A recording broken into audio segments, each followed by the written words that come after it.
नमस्कार, चित्रा काटकर किचन मध्ये तुमचं सर्वांचं स्वागत करते। आज आपण मकर संक्रांती निमित्ताने तिळगुळाचे लाडू कसे बनवायचे ते बघूया। खुसखुशीत तिळाचे लाडू हाताला न चटके लागता बनवण्यासाठी पुढे एक टिप दिलेली आहे, तर त्यासाठी तुम्ही ही व्हिडिओ शेवटपर्यंत बघा। चला तर आता आपण वेळ न घालवता कृतीकडे वळूया। आता मी गॅस लावले, गॅसवर एक कढई ठेवले। प्रथम आपण शेंगदाणे भाजून घेऊया। हे 200 ग्राम शेंगदाणे आहे। शेंगदाणे तुमच्या आवडीप्रमाणे कमी जास्त घेऊ शकता। इथे आपल्याला मीडियम गॅसवरती साल पुढेपर्यंत शेंगदाणे भाजून घ्यायचे आहेत।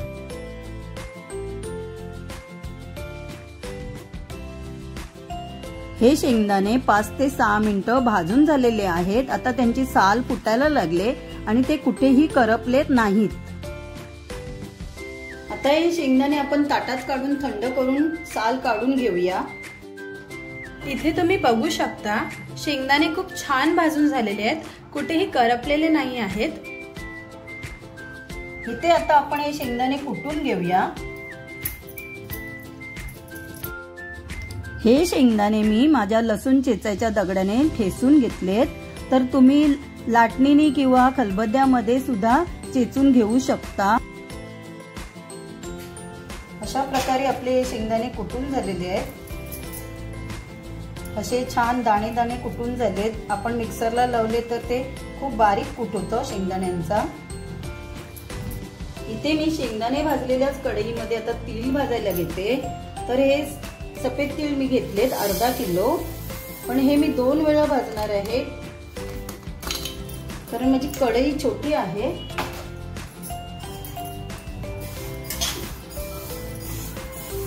आपल्याला हे तीळ हलकासा कलर बदलेपर्यंत भाजून घ्यायचे आहेत आणि ते तडतडायला लागले म्हणजे समजायचं आपले तीळ भाजून।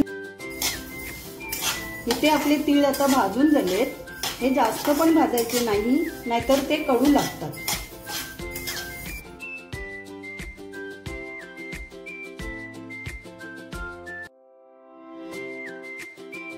हे मी साधे तीळ घेतलेत, पॉलिशवाले तीळ नाही घेतलेत, कारण साध्या तिळांना चव चांगली असते।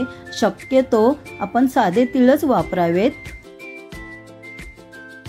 इथे आपले अर्धे तीळ भाजून झालेत। आता आपण हे बाकीचे भाजून घेऊया। अशा प्रकारे मी सर्व तीळ भाजून घेते। इथे आपण गॅसवर कढई गरम करत ठेवले। 2 चमचे तूप टाकूया। हा अर्धा किलो गूळ बारीक चिरून घेतलाय, तो आपण टाकूया। गूळ बारीक चिरून घेतल्याने गुळाचा पाक लवकर तयार होतो। आता आपण गॅसची फ्लेम मीडियम करूया आणि हा मी अर्धा किलो चिक्कीचा गूळ घेतलाय, तर तुम्ही साधा गूळही घेऊ शकता। याच्यामध्ये आपण 4 चमचे पाणी टाकूया।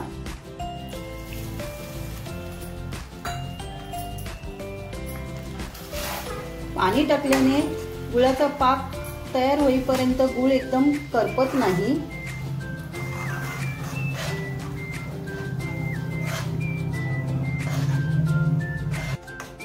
इथे गुळाचा पाक तयार होईपर्यंत आपण सतत ढवळत राहूया आणि गॅस मीडियमच ठेवायची।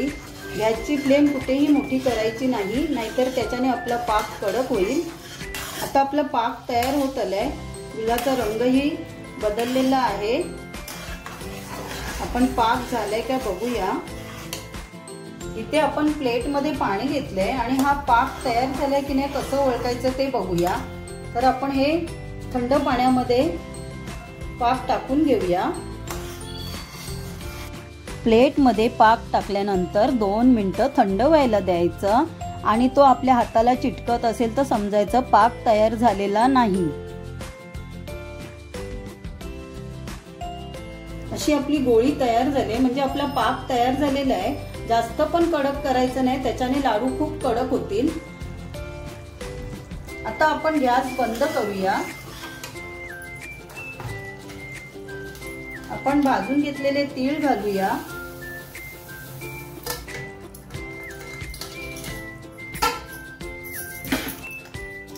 कुटून घेतलेले शेंगदाणे घालूया। 1 चमचा वेलची पावडर,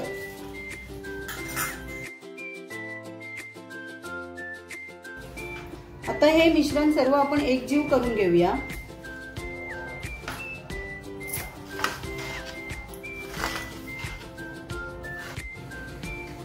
इथे आपण लाडू वळेपर्यंत सारण सुकं होऊ नये म्हणून दुसऱ्या बाजूला गॅसवरती पाणी उकळत ठेवलेलं, ते आपण त्या आता कढई खाली पाण्याचं पातेलं ठेवूया, त्याच्याने आपलं सारण सुकं होणार नाही।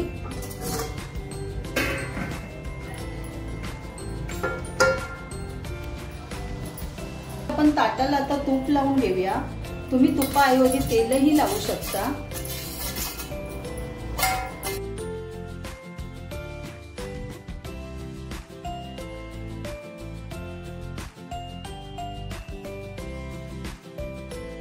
आपल्या हाताला चटके लागू नये म्हणून आपण आपल्याला ज्या आकाराचे छोटे मोठे लाडू पाहिजेत त्या अंदाजाने मी इथे सारण काढून घेतलंय आणि आता आपण हाताला पाणी लावून घेऊया आणि लाडू वळूया। लाडू हातावर पटापट घोळून घ्या, बराच वेळ हातावर घोळत राहिला तर लाडू बांधायला उशीर होतो। लाडू आपल्याला गरम असतानाच वळून घ्यायचे, अशा पद्धतीने केल्यावर आपल्या हाताला चटके बसत नाहीत आणि लाडू पण पटापट वळले जातात।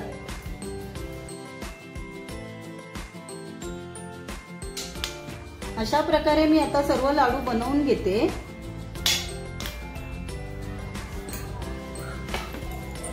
आता मी कढई मधलं आतलं सारण गरमच राहण्यासाठी खाली पाण्याचं पातेलं ठेवलंय,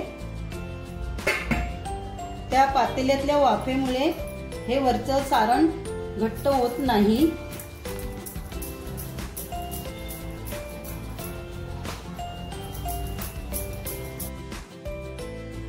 इथे आता सर्व लाडू बांधून झालेले आहेत आणि खाली पातेल्यामध्ये गरम पाणी असल्यामुळे कढईमध्ये सारण थोडंही कोरडं झालेलं नाही,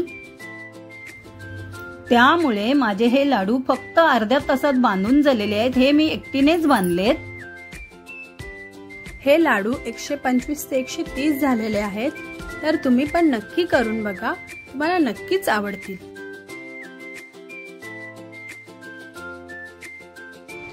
अशा प्रकारे आपले तिळाचे लाडू तयार आहेत। तिळगुळ घ्या, गोड गोड बोला।